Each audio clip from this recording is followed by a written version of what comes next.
নমস্কাৰ, times today দৰ্শকসকললৈ স্বাগতম জনাইছোঁ। আজি পুৱা কেইটামান গুৰুত্বপূৰ্ণ খবৰ হৈছে।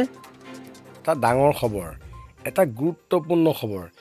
SBI বেংকত যিসকল গ্ৰাহকৰ একাউণ্ট আছে তেওঁলোকৰ বাবে এটা সুখবৰ, ডাঙৰ খবৰ। পলকতে চাওক এই খবৰটো। State bank of India SBI গ্ৰাহকৰ বাবে বিৰাট ধামাকা। বিনামূল্য 2 লাখ টকা পাই যাব। দেশৰ সকলোতকৈ ডাঙৰ চৰকাৰী বেংক মেগা হিট ধামাকা। যিসকল ব্যক্তিৰ SBI বেংকত এটা একাউণ্ট আছে তেওঁলোকৰ বাবে সুখবৰ, তেওঁলোকে পাব 2 লাখ টকা বিনামূলীয়াকৈ। চাওক আজি এই ডাঙৰ খবৰটো। দেশৰ সকলোতকৈ ডাঙৰ bank state bank of India গ্ৰাহকৰ কাৰণে আনিছে এক ডাঙৰ খবৰ। যদি আপুনি ষ্টেট বেংক অফ ইণ্ডিয়াৰ গ্ৰাহক তেন্তে নিশ্চয় এই সুবিধা লাভ কৰিব। দেশৰ সকলোতকৈ ডাঙৰ বেংকটোৱে গ্ৰাহকৰ বাবে আনিছে এক ডাঙৰ লাভ।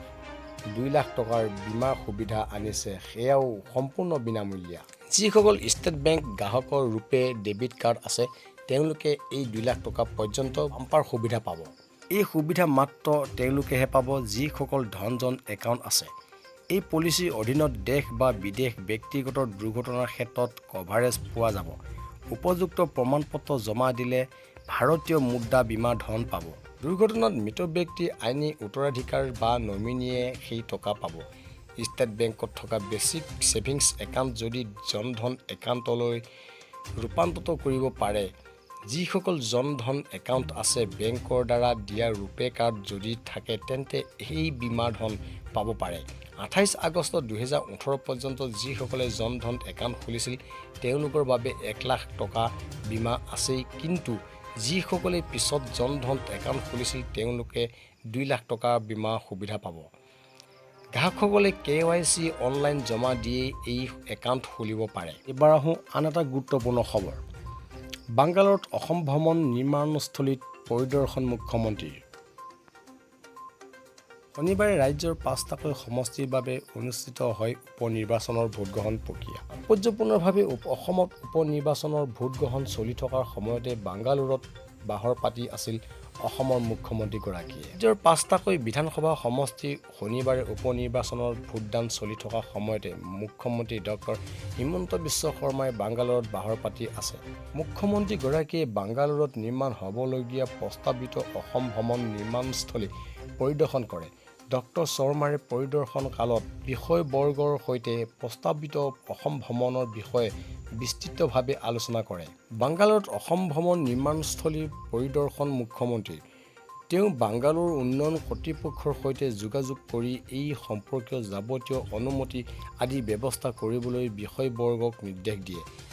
মন্তব্য যে অসম চৰকাৰে ইতিমধ্যে নতুন দিল্লী, দ্বাৰকা, কলকাতাৰ ৰাছেল ষ্ট্ৰীট, চণ্ডীগড়, পণ্ডিচেৰী আৰু হায়দৰাবাদকে ধৰি দেশৰ কেইবাখনো চহৰত অসম ভ্ৰমণ নিৰ্মাণ পদক্ষেপ হাতত লৈছে।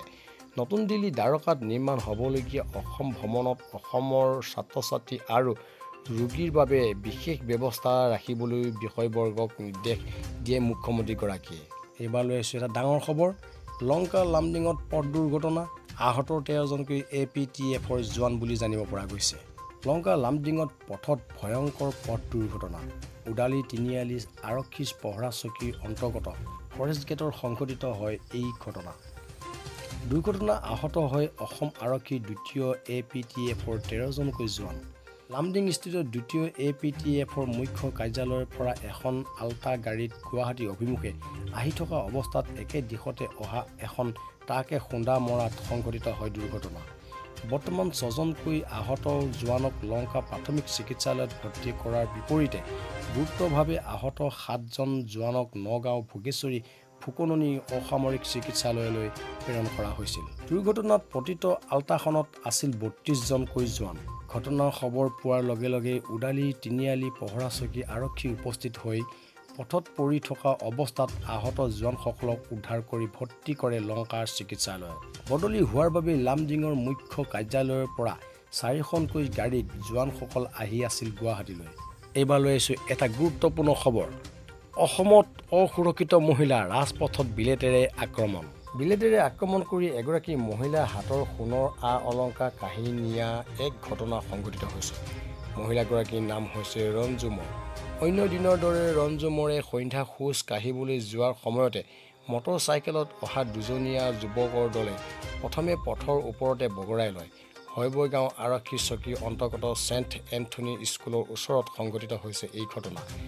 পথত বগৰাই দুই যুৱকে মহিলাগৰাকী দুই হাতত থকা সোণৰ খাৰু জোৰ কৰি খুলি কাঢ়ি লয়। পিছত ডিঙিত থকা চেইন ছিঙি লয়।